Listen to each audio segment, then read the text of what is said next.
Hello, and welcome to the theater. Tonight we'll be performing a piece called Battered Package. The carrier outpost is a colorful clash of designs spanning all around the building. Much like a poison tree frog, it is thus ignored by most passerby, thinking that it's either a monstrosity built by a rich idiot who just hired the most expensive designer on the market, or home to said designer. Anyone who finds themselves needing to enter the building will predictably look at the address 3 or 4 times before sighing, thinking that they'll be judged by everyone in line of sight, when really everyone else is wondering what the hell is actually in there. Such is one young girl's fate on this pleasantly uneventful day. She was supposed to get a package in the mail, but a letter from the post office read that it would be impossible to deliver due to the state it arrived in, and that if she could please pick it up, or else it might break when out on deliveries. Being that she definitely, under no circumstances, wanted her parents to see what it was, she decided to go to the post office. Of course, right now, she'd rather have just taken the beating, considering this feels like a social version of that anyway. But she's already here, and already ditched a meet-up with her one school friend, so she reluctantly enters the building as fast as possible in an attempt to get this over with. The inside is similar, and cluttered to the nines. Papers strewn about everywhere, pinned on walls and slots and whatnot. Letters are neatly put in cubbyholes with labels that amount to little more than static noise in her vision. There's a desk across the way, but the center of the building is completely hollow. She's heard rumor that getting work here is impossible if you don't have wings, and now it makes some sense, at least. Oh, hello, please come on in. She assumes that the only other person in the building must be the mail carrier. Said carrier comes out from behind a door by the desks, and waves her over excitedly. Her hair is sky blue, and comes down to her elbows. A single fluffy white streak makes it all the way down to her hips. Her eyes are similarly bright and blue, and a pair of soft dove-white wings sprout from her back. Did you need something mailed? Picked up? Picking something up, the girl replies, quickly shuffling across the room.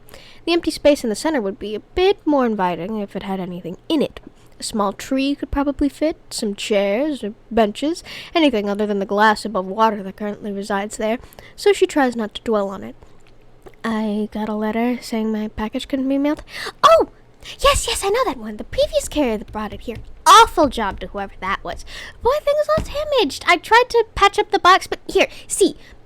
The carrier rambles, moving aside boxes and pinned papers, without transferring it. I wouldn't be able to fix it. She's not wrong. The thing is completely busted, and it looks water damaged, which you can't imagine it happening near here. They haven't had rain in at least a week.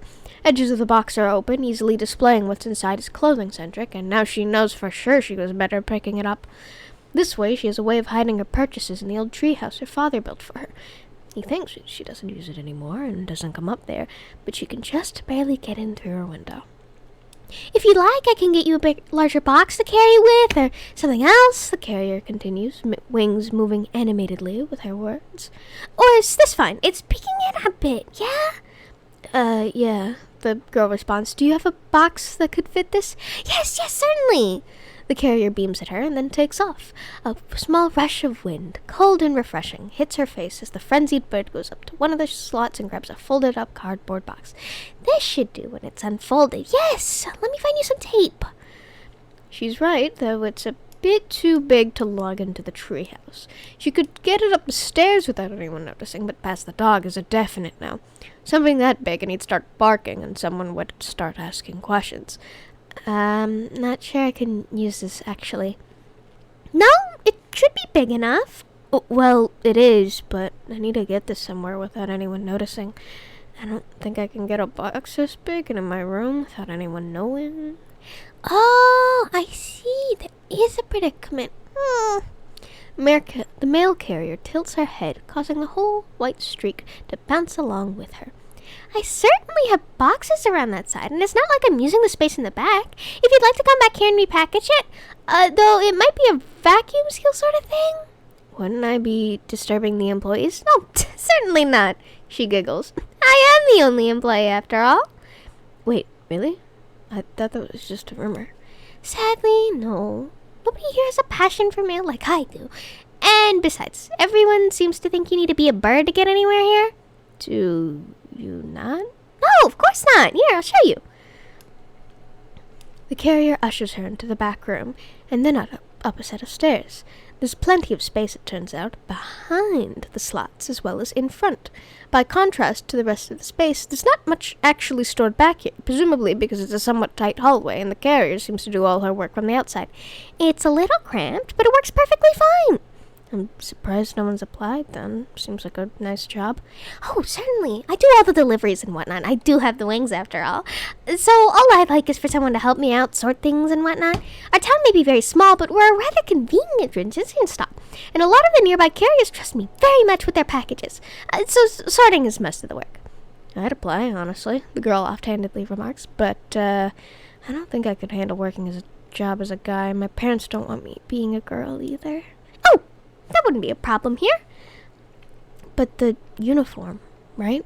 I'm the only person that works here, so I get to decide the uniform, the carrier notes, then giggles.